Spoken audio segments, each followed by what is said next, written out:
Caitlin Clark, all right? The Indiana Fever star was named Time Magazine's Athlete of the Year earlier this week, and she took time to acknowledge that race played a role in her success this year. Here's a passage from the article in Times Magazine. Quote, "I want to say I've earned every single thing, but as a white person, there is privilege. A lot of those players in the league that have been really good have been black players. This league has been built on them. The more we can appreciate that, highlight that, talk about that, I think it's very important. I have to continue to..." Stephen A. Smith just hit the emergency alarm. The hot take sirens are blaring, and the WNBA commissioner might be pacing the office right now. Why? Caitlin Clark dropped a new commercial, and apparently it broke the internet, the timeline, and Stephen A.'s blood pressure. What did he see? Why is everyone yelling? And how did one ad cause this much chaos? Buckle up. This reaction is louder than a Game 7 debate on live TV, and nobody saw it coming. A player, any player, but especially one of that magnitude, attacks you publicly like that. That weak-ass statement Commissioner Engelbert gave is not good enough. And I'm going to say it. It was a weak-ass statement. Could you imagine somebody directing comments and criticisms at you? The WNBA finally got everything it spent decades begging for. And its first instinct was apparently to panic, glare at the ceiling, and ask who approved this nonsense. That is the only way to explain how a league starving for relevance somehow found itself furious after Caitlin Clark appeared in a commercial that looked like it belonged in the NBA Finals instead of a Tuesday night cable rerun. To admit the Caitlin Clark effect? Is this happening without Caitlin Clark? Without the popularity? Because we've seen what happened to the ratings when she was out for those 2-3 weeks. Remember that, right? Don't let me bring that up. Don't let me get some receipts now. When Caitlin Clark was out, the WNBA's popularity dissipated. That is a fact. What should have been champagne popping in the commissioner's office instead reportedly turned into clenched jaws and corporate side-eye because nothing terrifies a fragile institution quite like success it did not personally micromanage. Soda Link's star Nafisia Collier blasted WNBA leadership in her exit interview on Tuesday, accusing League Commissioner Kathy Engelbert of being, quote, negligent in her governance. A moment ago, Caitlin Clark spoke on the matter. Take a listen. First of all, I have great respect for Fee, and I think she made a lot of very valid points. And, I think what people need to understand, we need great leadership in this time across all levels. This is straight up the most important moment in this league's history. This league's been around for 25 plus years. 4 years, the WNBA sold hope, patience, and promises that one day the world would finally notice. And then Caitlin Clark showed up and skipped the waiting line. Entirely. She did not just bring ratings.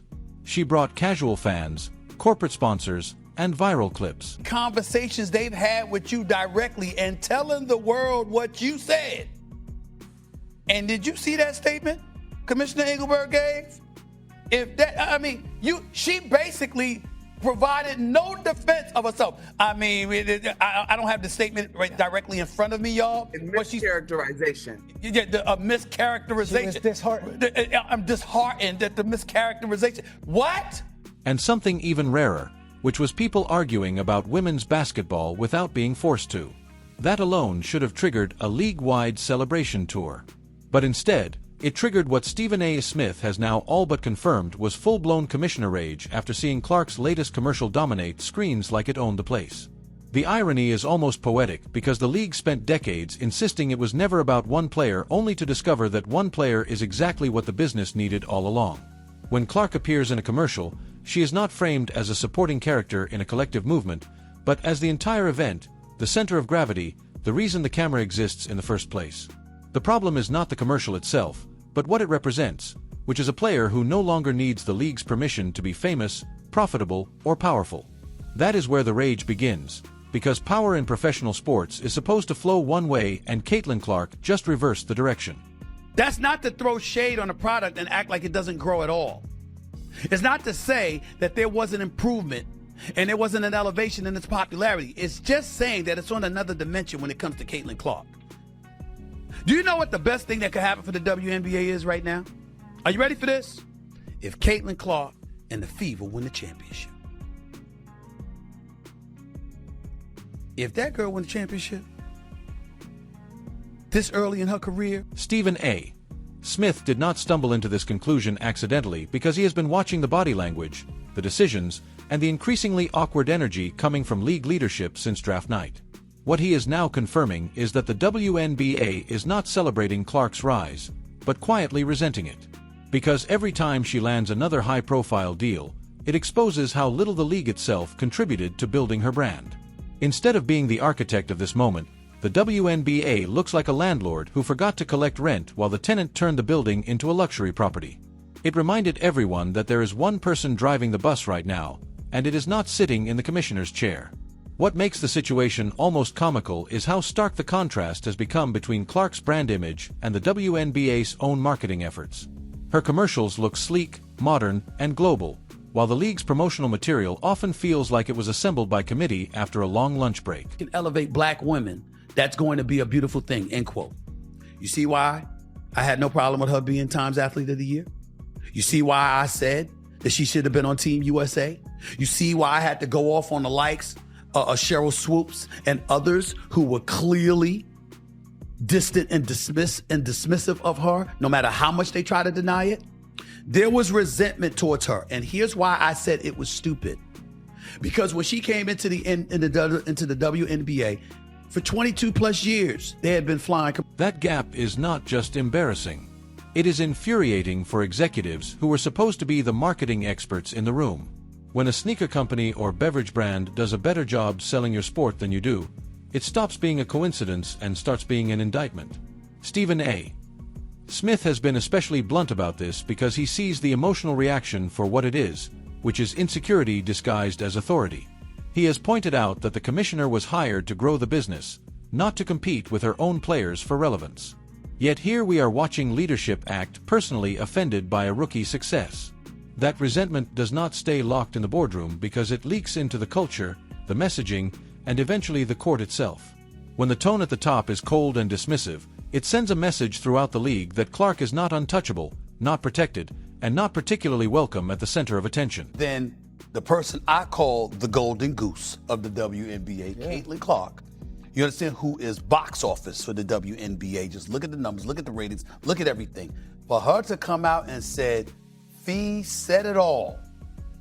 She's letting you know that Nafisha Collier didn't lie, she didn't mince words, and she didn't misrepresent what the collective body of the league is feeling about this commissioner and her lead. Smith has connected those dots in a way that makes people uncomfortable because it suggests the hostility Clark faces on the court is not random but enabled by leadership's attitude. Hard fouls, cheap shots, and borderline reckless plays start to feel less like competitive intensity and more like sanctioned frustration. When discipline is slow and consequences are soft, it creates the impression that the league is not exactly rushing to shield the player who makes them feel exposed. Her commercial does not sell the shield, the league logo, or the collective brand, but sells her unapologetically and effectively. That difference is not just aesthetic, but ideological because it challenges the league's belief that it should control the narrative of success. Those decisions may have been framed as fairness or tradition, but they also serve to remind Clark that she was not supposed to move this fast. The problem is that the modern sports economy does not care about waiting lines, and brands pay for attention. Where the Indiana Fever announced that star Caitlin Clark will be out at least 2 weeks with a left quad strain. Clark reported some pain in her leg Saturday after the team's loss to the New York Liberty. She subsequently underwent an MRI and was diagnosed with the strain on Monday. Clark was the WNBA's Rookie of the Year last season and a first-team All-WNBA selection. So far, she's averaging 19 points and a league-leading 9.3 assists through 4 games this season. I could give a damn about that. That disconnect between a slow-moving league office and a fast-moving commercial world is at the heart of this rage. While the WNBA debates messaging and optics, Clark's brand partners move at the speed of social media, turning moments into money before the league can even draft a press release. The commissioner is caught between these worlds, and instead of adapting, she appears to be bristling at the loss of control. The money only makes this situation more uncomfortable because it exposes financial realities the league would rather keep quiet. When fans see Clark starring in million-dollar ad campaigns while earning a modest rookie salary, it creates an immediate credibility problem. People start asking why the league that claims to be growing cannot afford to pay the player driving that growth. And those are not easy questions to answer without admitting structural failure. This resentment also highlights a scarcity mindset that has plagued the league for years, where leadership fights over limited resources instead of expanding the pie. Clark is not taking money away from the WNBA, but creating an entirely new economy around women's basketball, and that should be celebrated. And 2 weeks later, they got chartered flights. She automatically and instantaneously improved the conditions. Attendance is still lagging. WNBA is still losing money compared to what you would hope it would earn, but clearly things are on an upward trending trajectory. It's improving, and she has everything to do with it. Attendance for Indiana Fever games? Are you kidding me? WNBA draft, games on ABC, ESPN, television ratings. She's directly responsible. Instead, the league seems more concerned with how her success makes them look than with how it could transform their future. At the center of all this is Cathy Engelbert, a commissioner brought in as a business-minded executive who now finds herself outpaced by a rookie with a jump shot and a ponytail. Her public responses to controversy have often felt stiff and evasive, reinforcing the perception that she is struggling to keep up with the moment. When asked about sensitive issues surrounding Clark, her corporate language has backfired, making her appear disconnected from both fans and reality. Stephen A. Smith has hinted that this rage is fueled by fear. Because Engelbert knows she is being evaluated by owners who care about numbers, not narratives. Those owners see sold-out arenas, skyrocketing ticket prices, and chartered flights that only became a priority once Clark arrived.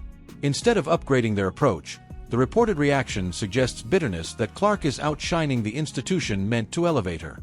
Jealousy is an uncomfortable word in professional sports, but it is the only one that fits here, and Stephen A. Smith is not the only voice using it. When a commissioner appears threatened by her own star, it signals a profound imbalance of power. The biggest point, guys, that I made yesterday, and this is the number one reason I called for Cathy Engelbert to resign. I don't care who it is.